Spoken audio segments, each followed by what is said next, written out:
A gente vai falar, voltando de novo, tava dando aula para mim.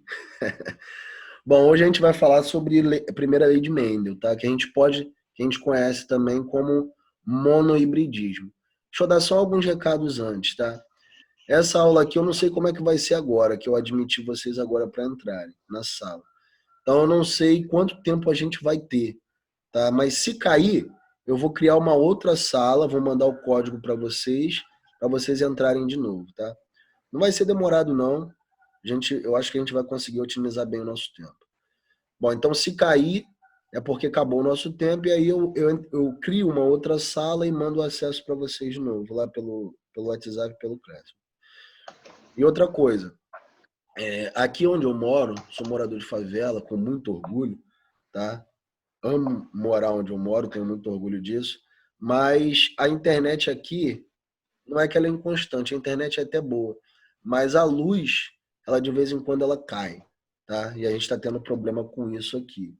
Então, pode acontecer da luz cair, ela vai voltar, e aí de novo, a gente vai criar uma outra sala, e aí eu mando o acesso para vocês lá pelo WhatsApp. Bom, recado dado, como eu falei, repetindo, a gente vai começar a falar sobre a primeira lei de Mendel, tá? A gente vai entrar em genética agora, beleza?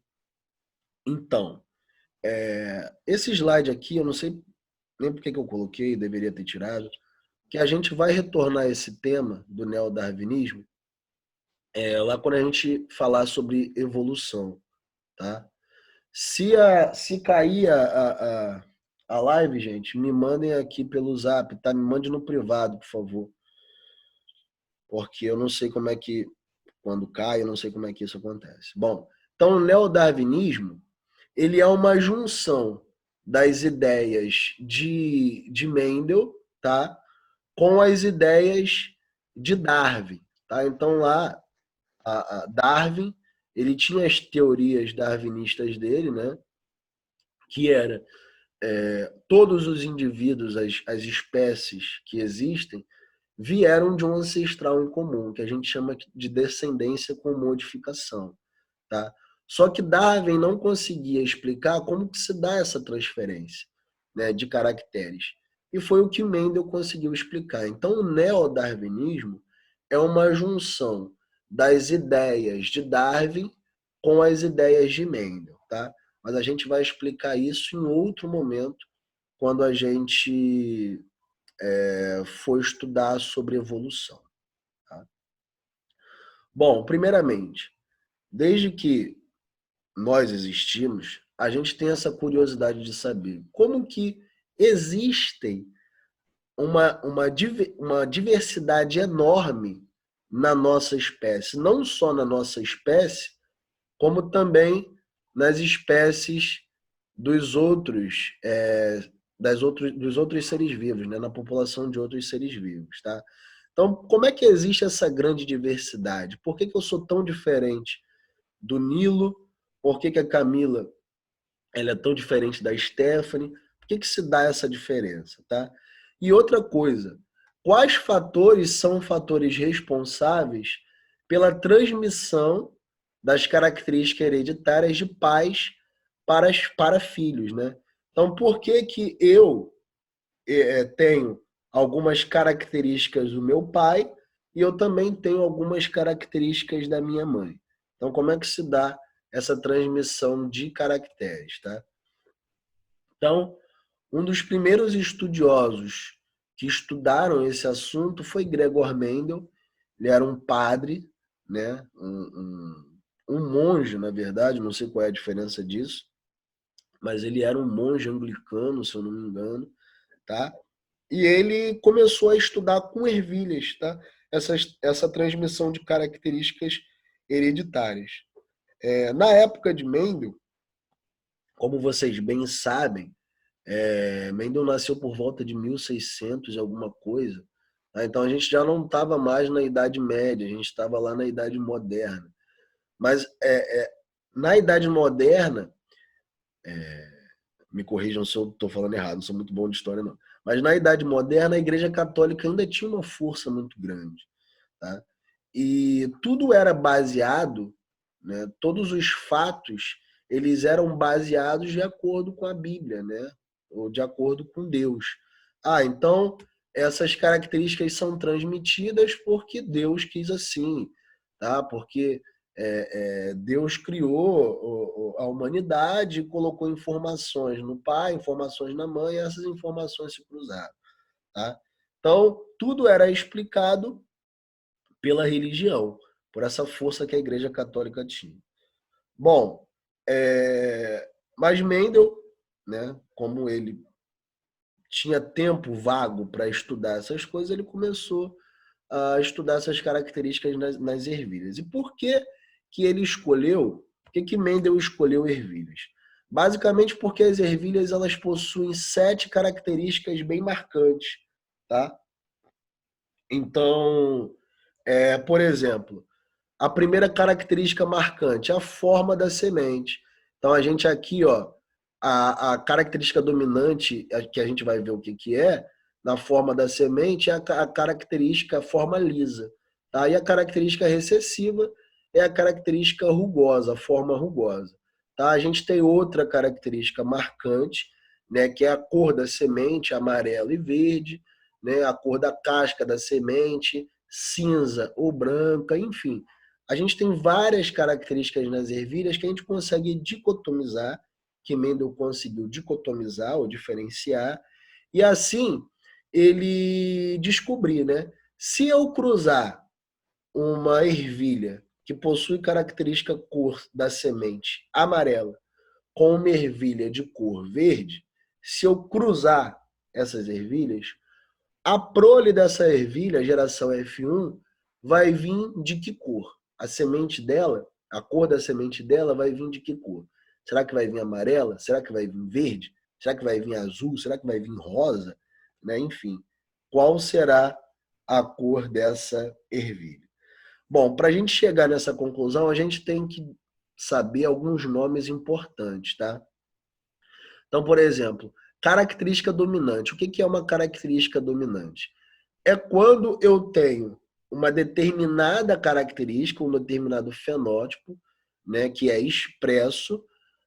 Quando eu tenho esse alelo que dá essa característica, mesmo em dose simples. Como isso? Então, por exemplo, a característica cor dos olhos escuras, tá? Então, cor dos olhos castanho escuro, cor dos olhos preto, é uma característica dominante. E isso acontece quando eu tenho ao menos um alelo, tá? Um alelo dominante que dá essa característica cor escura dos olhos, tá? Então, se um indivíduo ele tiver um alelo azão e outro alelo azão, ele vai vir com a cor dos olhos escuros, tá? Se ele for heterozigoto, ou seja, se ele for azão e azinho, ele também vai vir com os olhos escuros. Então, os genes dominantes são aqueles que determinam uma característica hereditária, mesmo quando em doses simples nos genótipos, beleza? Diferente da característica recessiva. Para eu expressar uma determinada característica recessiva, como por exemplo o albinismo, tá? Eu preciso ser azinho e azinho, então eu preciso ter 2 alelos recessivos. Bem fácil de entender, né? Cromossomos vocês já sabem o que é, tá? Então, os alelos eles estão localizados em um loci, que é um local nos cromossomos homólogos. A gente tem um cromossomo que veio do pai e outro cromossomo que veio da mãe. Esses alelos estão localizados em um loci, em um local, tá? E cromátides são as cromátides dos cromossomos, tá? São os braços do cromossomos. Então, que a gente chama de cromátide irmã, tá? Então, a gente tem aqui um pedaço da cromátide e outro pedaço da cromátide. Essas duas são cromátides irmãs, tá? E os alelos, eles ficam localizados em um braço, em um local, em um loci desses cromossomos, como a gente pode ver aqui, ó. Então, tem um alelo azão, que dá uma determinada característica, e outro alelo azão, que dá a determinada característica. Eles estão localizados em um local, que a gente chama de loci, nos cromossomos homólogos, tá? E a gente tem os genes, tá? Que hoje a gente sabe que são os alelos, que são eles que vão expressar uma determinada proteína, tá? Então, os genes é um pedaço do DNA que ele tem a função de produzir uma determinada proteína que vai nos dar uma determinada característica. Bom, para a gente fechar aqui, né, a gente tem só mais dois conceitos, que é o conceito de homozigoto e heterozigoto. O que são homozigotos? Quando eu possuo dois alelos idênticos, tá? Então, ou eu tenho um azão-azão, ou eu tenho um azão-azinho. Se eu tenho um azão-azão, eu tenho dois alelos iguais. Então, aqui, eles são homozigotos dominantes, porque eles expressam uma característica dominante. Se eu sou azinho-azinho, eu sou homozigoto recessivo, porque eu expresso dois alelos recessivos, tá? E o heterozigoto é quando eu possuo dois alelos diferentes. Então, quando eu tenho um azão e um azinho. Eu sou um indivíduo heterozigoto para uma determinada característica. Bom, e genótipo é tudo aquilo que está na nossa constituição, no nosso material genético. Então, por exemplo, nas espécies, nos ratos, né, naquelas cobaias, que são aqueles ratinhos pequenininhos. Quando a característica pelagem branca é expressa, ou o indivíduo tem um genótipo Mzão, ou ele tem o genótipo Mzinho. Ou seja, ou ele é homozigoto dominante, ou ele é heterozigoto, tá? Então ele vai expressar a pelagem branca. Esse é o genótipo dele. Quando ele tem a pelagem marrom, ele é um homozigoto recessivo, ou seja, ele tem um alelo Mzinho e outro alelo Mzinho. Esse aqui é o genótipo, é o que está na constituição genética, no material genético. O fenótipo é tudo aquilo que a gente expressa. Então, por exemplo, eu tenho olhos claros, né? Eu tenho olhos verdes, não é para me gabar não, mas eu tenho olhos verdes. A minha pele, eu me considero preto, né? Eu tenho várias características que expressam que são o meu fenótipo, tá? O fenótipo, ele possui uma relação, ele é influenciado pelo genótipo. Então, eu só expresso olhos claros porque isso está lá no meu gene, isso está lá na minha constituição genética, isso está lá no meu genótipo, tá? Só que nem sempre o fenótipo ele vai ser influenciado pelo genótipo. Por exemplo, eu posso ter tendência a engordar, né? Então eu posso ter tendência à obesidade. O meu genótipo, ele tem essa informação, tendência a ser obeso, tá? Mas se na minha vida eu mantiver uma alimentação saudável, se eu praticar exercícios físicos, a minha tendência a ser obeso, ela diminui. Então, o meu fenótipo vai ser diferente do meu genótipo, tá? E o contrário também, o inverso também é verdadeiro, beleza? Então, nem sempre o fenótipo, por isso que eles são diferentes, nem sempre o fenótipo vai ser igual ao genótipo. Mas genótipo é aquilo que está na nossa constituição genética e fenótipo é aquela informação que a gente expressa, tudo aquilo que a gente vê.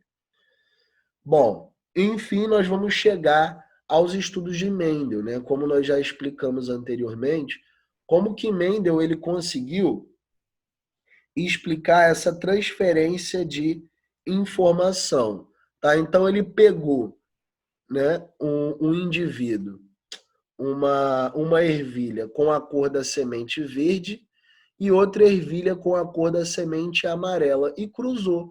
Esse cruzamento teste a gente chama de parental. Por quê? Porque esses indivíduos eram indivíduos puros, ou seja, eles só geravam semente de cor verde e eles só geravam semente de cor, o outro somente semente de cores amarelas, tá? Então, nesse cruzamento parental, ele quis saber, se eu cruzar esses indivíduos, a geração F1, ou seja, a prole dessa geração parental, vai vir de que cor? A semente delas vão vir de que cor? Será que vai vir verde? Será que vai vir amarela?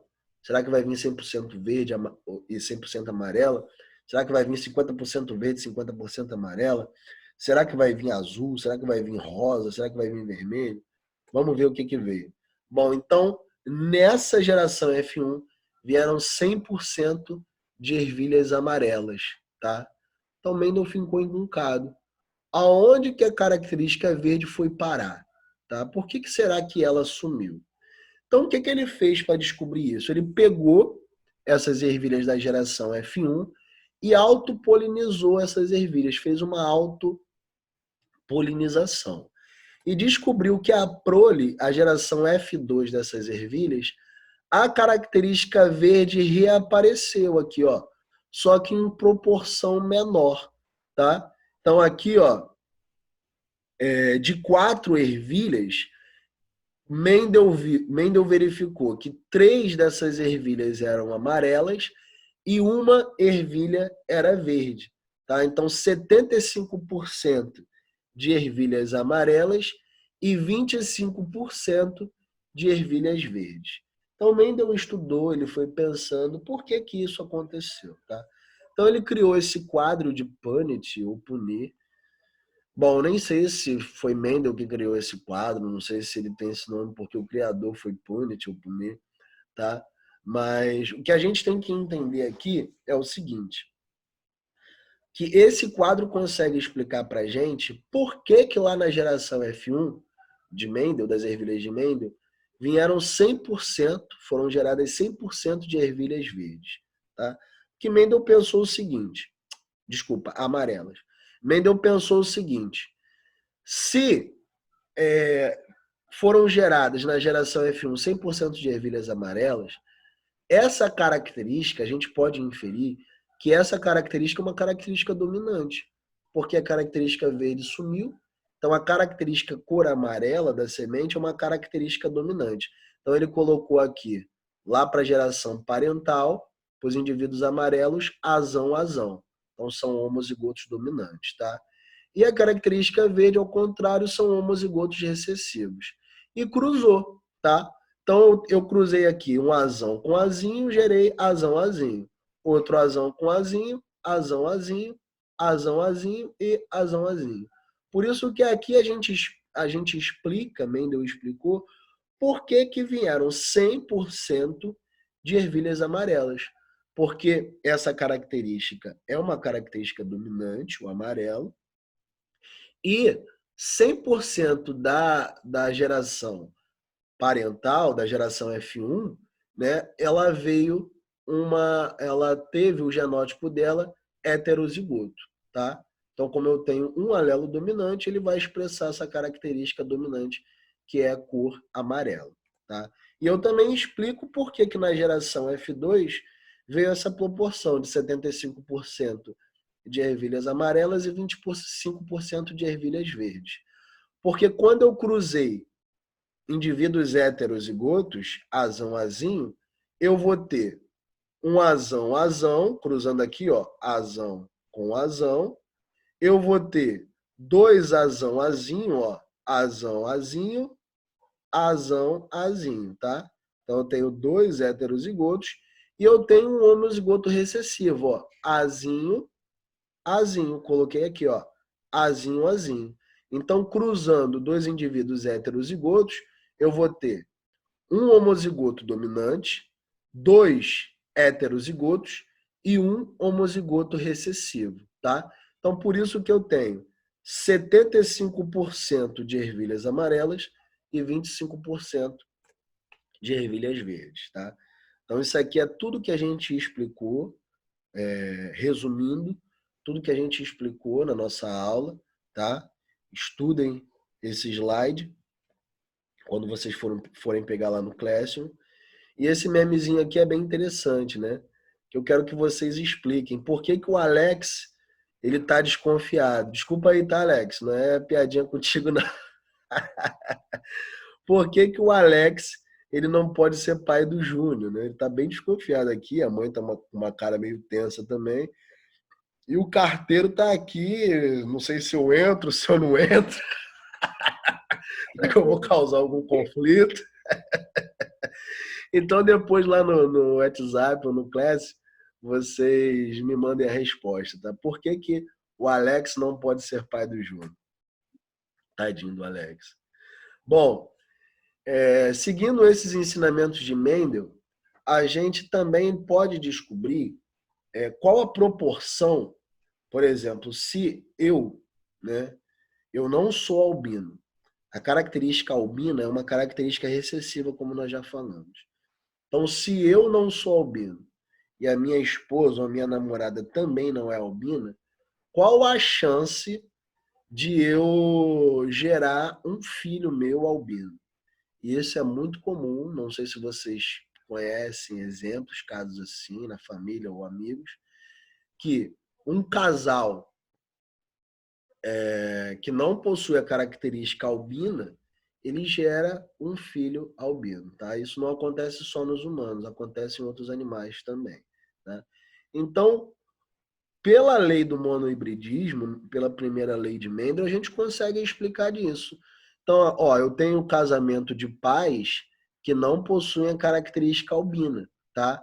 Mas eles possuem o alelo do albinismo, o alelo recessivo, ó. Então, na hora do cruzamento, eu vou ter igual lá no das ervilhas amarelas, tá? Eu vou ter 25% homozigoto dominante, azão, 50% de heterozigotos, então esses três, eles não serão albinos, mas eu tenho 25% de homozigotos recessivos. Então, esses indivíduos, eles serão albinos. Então, se a gente colocasse numa proporção, eu teria 75% de chances de não ter um filho albino e 25% de chances de gerar um filho albino, tá? Então, essa é uma característica genética, ou seja, não tem cura para isso. A gente pode rezar para Jesus Cristo, para Alá, pode usar a fé. A fé, ela cura várias outras doenças. Existem pesquisas empíricas que comprovam que a fé, né, quando o indivíduo ele expressa fé, isso pode ajudar ele a se curar de alguma doença. Mas em doenças cromossômicas, que envolvem cromossomos, como síndrome de Turner, síndrome de Klinefelter, e características genéticas, não existe cura para isso, né? Hoje, dia 9/4/abril de 2020, não existe cura para doenças genéticas, tá? Bom, outra característica recessiva também é a anemia falciforme, tá? A anemia falciforme, eu já expliquei para vocês que é uma deformação na hemácia, isso prejudica no transporte de oxigênio, a pessoa fica bem fraca, é uma característica recessiva também. Então, a gente tem o mesmo processo. Vamos fazer diferente agora? Eu separei aqui uma... Não sei se está dando para vocês verem aí. A gente pegou sempre cruzamento de heterozigotos. Mas vamos pegar agora um cruzamento... Está dando para enxergar? Alguém fala aí comigo no áudio, só para eu saber que tá. Então, aqui, ó, eu tenho o cruzamento de um heterozigoto, tá? Ou seja, esse indivíduo... Tá dando para enxergar, gente? Uhum. Tá. Então, eu tenho o cruzamento de um indivíduo heterozigoto. Esse indivíduo aqui, ele não tem anemia falciforme, tá? E eu tenho o cruzamento de uma pessoa, tá? Então, o pai não tem anemia falciforme e a mãe, ela tem anemia falciforme, porque ela é azinho. Ela é homozigoto recessivo, tá? Então, se eu cruzar, colocar aqui no meu quadro de Punnett, tá? Eu vou cruzar aqui. Então, eu tenho o genótipo do pai, azinho, e o genótipo da mãe, azinho, tá? Vou cruzar. Cruzando aqui, ó, eu tenho azinho e azinho, tá? Cruzando aqui, azinho e azinho. Então, nesse cruzamento, eu já tenho Ô, diferente. professor, desce mais Desce mais? o caderno. É, o caderno. Não, sobe, no caso. Sobe. Ah, dá pra ver agora. Dá para ver agora? Então, É, show. tava cortado Ah, o valeu. cruzamento. Tá, desculpa aí. Obrigado. Então, nesse cruzamento agora, que eu não estou vendo minha imagem, nesse cruzamento agora, eu já tenho uma proporção diferente, ó, porque eu vou ter 50%, 50% de indivíduos azão azinho, ou seja, que não possuem anemia falciforme, e 50% de indivíduos azinho, ou seja, que possuem anemia falciforme. Então, esse quadro de Punnett, a gente consegue verificar a proporção, tá? Nesse caso da característica recessiva, beleza? Então, vamos continuar aqui agora no slide. Bom, a fibrose cística também é uma outra característica recessiva. Então, é o mesmo procedimento, é o mesmo processo. Mas existem características dominantes, como eu falei para vocês. Ó, a polidactilia, pasmem com isso, eu aprendi isso na faculdade também. A polidactilia, ela é uma característica dominante. Então, você possuir 6 dedos nas mãos ou mais é uma característica dominante, tá? A gente sabe que isso é uma característica vestigial também, que os nossos ancestrais, né, eles tinham mais do que 5 dedos nas mãos, tá? Mas aí, conforme a evolução foi moldando esse processo, e surgiu a presença, né, praticamente toda a população, a maioria da população, ela possui 5 dedos nas mãos, que é uma característica recessiva, tá? Então, a característica polidactilia, ou seja, mais do que 5 dedos nas mãos, é uma característica dominante, tá? Então aqui, ó, vai ser diferente agora. Vou fazer um outro cruzamento aqui agora. Então, ó, se eu cruzo um indivíduo com 5 dedos, com mais de 5 dedos nas mãos, e outro com mais de 5 dedos nas mãos, que é uma característica dominante agora, não recessiva, eu vou ter o que nesse quadro aqui agora? Qual a proporção? Tá? Qual é a chance de eu ter indivíduos com 5 dedos nas mãos e indivíduos com mais do que 5 dedos nas mãos? Então eu vou cruzar, ó. Azão, azão, azão, azinho. Tá? Azão, azinho e azinho, azinho. Então, aqui nesse caso, para essa característica dominante, ó, eu vou ter 1, 2, 3. Então, eu tenho 75% de chances dessa geração ter um filho com mais do que 5 dedos nas mãos, beleza? Então, com polidactilia, tá? E aqui eu tenho apenas 25% de chances de eu gerar um filho com 5 dedos nas mãos. Show? Então, só para a gente ter essa diferença, a gente tem que saber se a característica é uma característica recessiva ou ela é uma característica dominante para eu saber essa proporção. Beleza?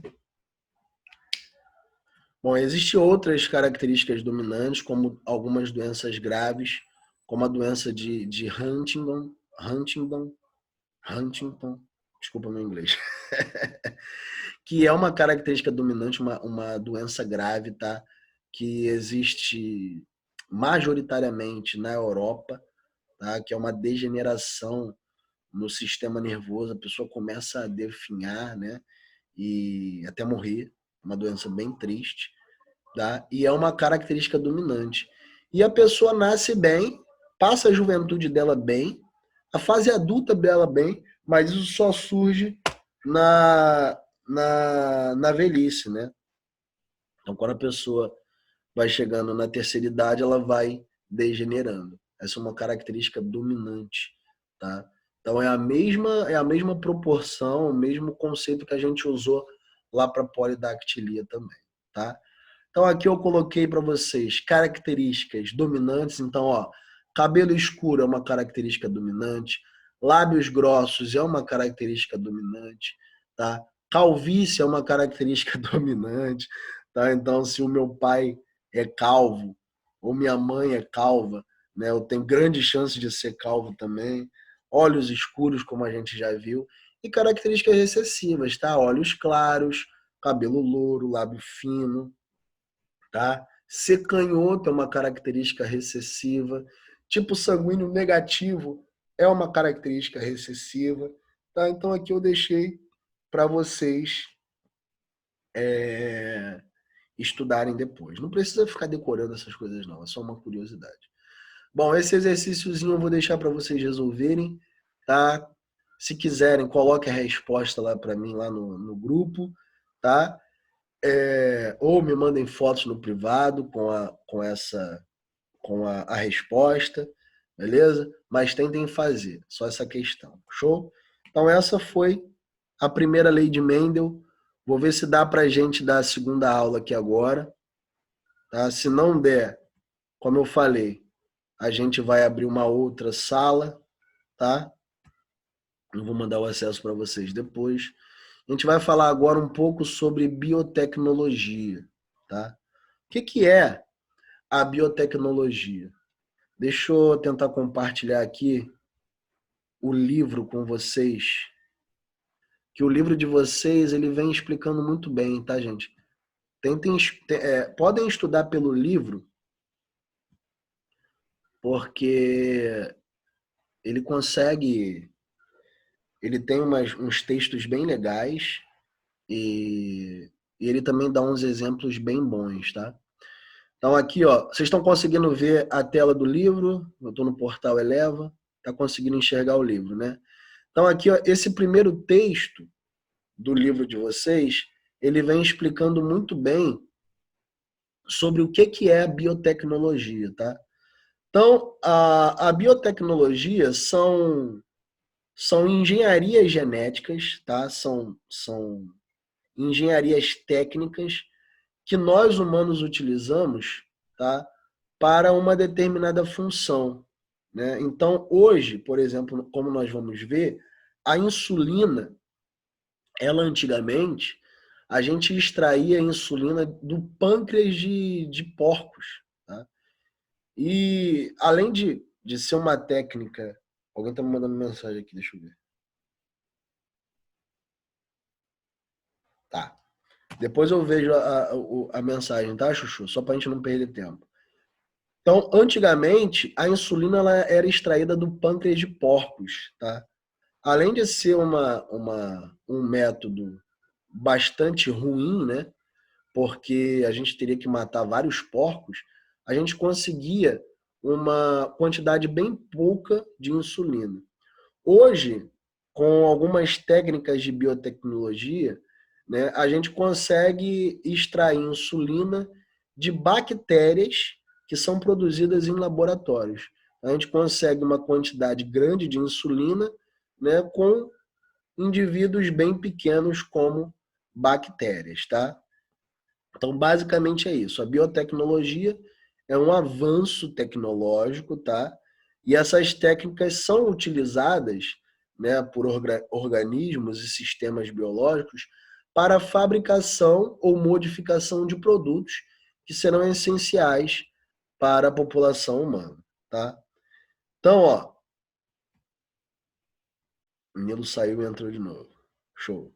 Bom, então aqui, ó, a gente tem a primeira tecnologia, que é a tecnologia do DNA recombinante, tá? Que é essa técnica que eu falei com vocês de produzir uma determinada proteína, como a insulina, através da inserção de um gene produtor da insulina em um outro indivíduo, em um outro organismo. Então, deixa eu compartilhar agora outro material com vocês, que é o PowerPoint que eu criei, tá? Então aqui, ó, está dando para vocês visualizarem. Mas aqui a gente tem a técnica do DNA dominante bem expressa, tá? A gente sabe, como eu expliquei para vocês na outra aula, que as proteínas elas são produzidas através de cópias de RNA mensageiro que são copiadas lá no gene, tá? Então a gente tem todas aquelas fases, transcrição, tá? Que são cópias de RNA mensageiro a partir do DNA, tá? E depois a tradução, que esse RNA mensageiro, junto com o RNA tradutor, ele vai produzir proteínas com o auxílio dos ribossomos, tá? Então a gente sabe que isso existe. Então os seres humanos, os cientistas pensaram, cara, se é o gene que produz a proteína, se eu pegar um gene específico, por exemplo, do meu pâncreas, que produz que é a minha insulina, e conseguir inserir esse gene em uma determinada bactéria, um determinado organismo, esse organismo vai produzir a insulina para mim, tá? Que será importante para utilizar para cura ou a melhora, cura não, né? Mas para a melhora de doenças como, por exemplo, diabetes, tá? Então aqui, ó, a gente tem isso bem expresso. As bactérias, elas possuem dois tipos de DNA.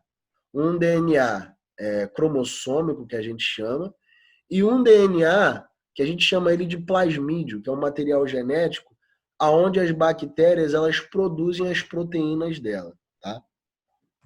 Então essa técnica do DNA recombinante, ela é bem simples, tá? Então o DNA humano, né?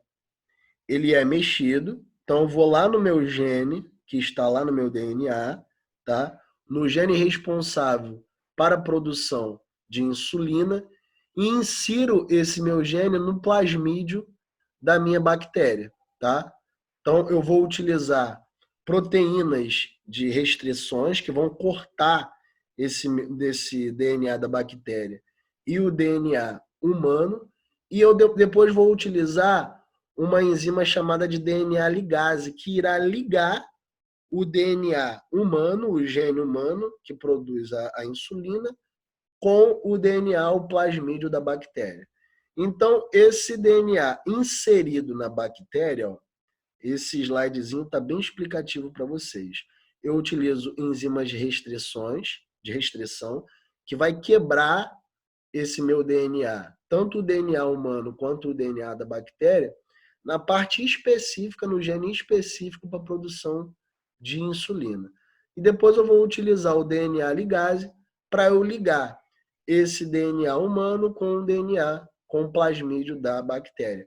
E vou inserir esse plasmídio de novo nas células da bactéria, né?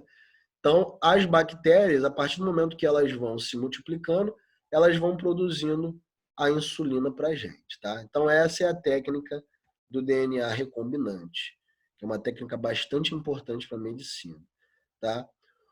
Outra coisa são os transgênicos, tá? Que a gente ouve falar bastante, que são produtos, né? Que são avanços tecnológicos bastante interessantes, bastante promissores. Porém, esses transgênicos, eles podem ocorrer algum tipo de prejuízo, como nós vamos ver agora. Então, o que é um transgênico? O transgênico é todo ser vivo que recebeu um gene da outra espécie. Tá? Então, por exemplo, aqui no DNA recombinante, essas bactérias são bactérias transgênicas, tá? E a gente tem vários produtos transgênicos. Todos, praticamente todos, eu acho que não existe exceção. Dos alimentos, das frutas, dos verduras e das legumes que vocês compram, que a gente compra nos mercados, eles são produtos transgênicos, tá? Porque, por exemplo, o milho, ele possui um local específico, alguns fatores abióticos, como, por exemplo, solo, salinidade do solo, temperatura, ambientes ótimos que eles conseguem se adaptar àquele ambiente, tá?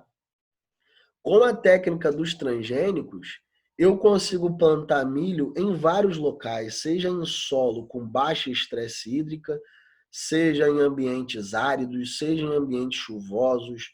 Então, essa técnica dos transgênicos, eu consigo adaptar essas frutas e esses legumes a ambientes onde esses organismos eles não conseguiriam se adaptar, tá? E com essa técnica também, eu posso fazer com que essas plantações elas resistam a inseticidas, né?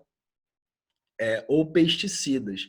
Então, numa plantação onde eu quero jogar agrotóxico, inseticida, para matar somente as pragas e não matar as plantações, eu preciso promover ou produzir plantações resistentes a esses agrotóxicos, a essas substâncias tóxicas, tá? E a gente consegue produzir essas plantações com os chamados transgênicos, tá? Bom, quais são os benefícios? Eu crio seres adaptados a um local, como nós já falamos, e eu tenho a produção de substâncias que terão alguma função medicinal, como, por exemplo, as insulinas. Agora, quais são os prejuízos dos transgênicos, tá? Eu posso produzir somente monoculturas, e isso é ruim para o ambiente, tá? Quando eu produzo somente um tipo de monocultura, tá? Eu acabo com a diversidade local. Eu crio espécies, plantações resistentes a agrotóxico. Então, esses agrotóxicos vão ser inseridos na constituição, na matéria dessas plantações, e isso a gente vai comer posteriormente, tá?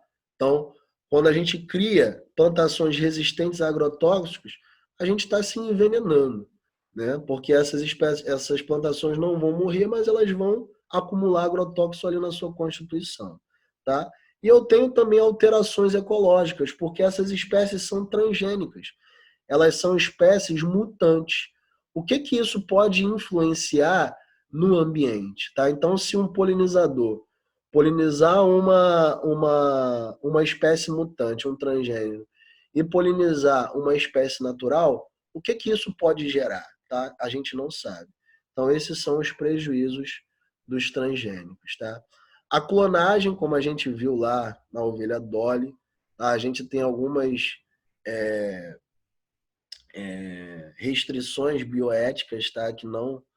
Que limitam essa utilização, essa técnica biotecnológica nos seres humanos, tá? Então isso só foi feito em animais, tá? Então como que se dá essa técnica da clonagem? A gente utilizou, né? Os cientistas pegaram células somáticas de glândulas mamárias das ovelhas, tá? Retiraram o núcleo e introduziram nos óvulos de outras ovelhas, implantaram esses óvulos no núcleo dessa ovelha, tá? E com isso, né, essa implantação do núcleo no óvulo foi feita através de uma técnica chamada de eletrofusão, tá? E com isso, essa ovelha da raça Scotch, ela gerou um clone da ovelha Dolly, tá? Onde foi retirado não do útero da ovelha Dolly, não do óvulo, dos gametas da ovelha Dolly, mas de células somáticas. Então é um clone, beleza? Para que isso é utilizado? Basicamente para nada, né? Só para a gente, porque isso não tem nenhum, isso é um avanço tecnológico muito grande, a gente saber que a gente pode criar seres vivos, mas isso não tem nenhum uso medicinal ainda para isso. A não ser que seja para a gente entender quais são os processos de embriogênese, né? Os processos de criação, de reprodução dos seres vivos. Show? E a identificação de pessoas, tá? É uma técnica bastante utilizada, como por exemplo o Ratinho utiliza bastante, né? Essa técnica lá no programa dele, que é a determinação de paternidade, tá? Que também basicamente a gente corta pedaços dos genes do pai e pedaços dos genes da mãe com proteínas de transcrição, tá? E aí, por uma técnica chamada de eletroforese, a gente cria polos positivos e negativos, esses fragmentos eles vão indo para esses polos e vão criando esses padrões aqui, ó. Então, com isso, a gente consegue identificar a paternidade, como, por exemplo, a mãe tem esse padrão genético e o marido dela tem esse padrão genético. Um outro homem tem esse padrão. Então, o filho 1, ele tem essa barrinha aqui, ó, que pode ter vindo do marido? Não, né? Pode ter vindo da mãe? Também não, mas pode ter vindo de outro homem. Então, ó o Alex aí, ó. Então, assim a gente consegue, por esses padrões, a gente, utilizando essa técnica de eletroforese, a gente consegue identificar, né, a paternidade, quem é filho de quem aí. Já esse pode ser filho do pai, pode ser filho dessa mãe, né? Porque ele tem esse padrão, essa barrinha que veio da mãe e essa barrinha aqui que veio do pai. Mas esse filho só pode ser filho desse homem. Não pode ser filho desse porque essa barrinha ela não está presente no marido e nem está presente na mãe. Show? Então é isso, gente. Espero que vocês tenham gostado dessa aula, tá? Desculpa aí pela confusão. Eu vou gravar e eu vou disponibilizar essa aula lá no Classroom, beleza? Beijão. Alguém tem alguma dúvida?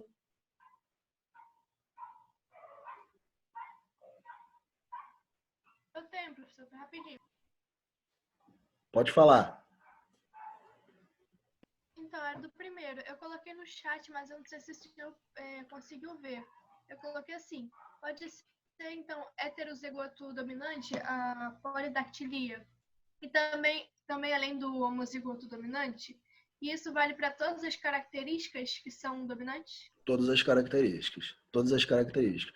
Como eu falei, a doença de Huntington, que é uma doença bem grave, ela é uma característica dominante, tá? E isso vale também, é o mesmo processo para a polidactilia, que também é uma característica dominante. Então, no momento, eu acho que foi essa a sua pergunta. Na hora que a gente vai fazer lá as proporções, para a gente descobrir quais são as chances de um filho ele vir com essa característica, tanto a polidactilia como a doença de Huntington, que ambas são características dominantes, a gente utiliza o mesmo processo, tá? Para descobrir a proporção. A gente vai ver que tem diferenças só na segunda lei de Mendel, que é um pouco mais complicadinho, a gente vai deixar para outra aula, tá? Mas nessa questão do monohibridismo, a primeira lei de Mendel é isso. A gente só verifica uma característica só. Por isso que é a lei do monohibridismo, a gente verifica apenas uma característica. Olhos claros, olhos escuros, tá? Polidactilia ou presença de 5 dedos nas mãos. Show? Então, eu acho que eu não coloquei bem.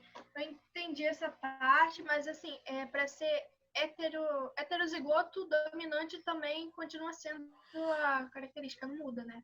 Não existe heterozigoto dominante, existe heterozigoto. Desculpa. Não, nada, meu amor, tranquilo. Heterozigoto. O heterozigoto, ele sempre vai expressar a característica dominante, porque ele sempre vai ter dois alelos diferentes, um azão e um azinho, beleza? Então, o indivíduo heterozigoto, ele sempre vai expressar a característica dominante, tá? Então, por exemplo, se essa característica for a polidactilia, esse indivíduo heterozigoto, ele vai ter mais de 5 dedos nas mãos, tá? Vale. Se for uma característica recessiva, por exemplo, o albinismo, esse indivíduo heterozigoto ele não vai ser albino, tá? Ele vai ser um indivíduo normal, com a pele normal, tá? Mais alguma dúvida, meus amores? Bom, considero isso como um não. Então é isso, tá? Qualquer outra dúvida pode me contatar no privado, por WhatsApp, por e-mail, vocês têm tudo meu aí, tá bom? Um beijo, se cuidem. Vou encerrar aqui a aula e vou encerrar a gravação, tá? Beijão.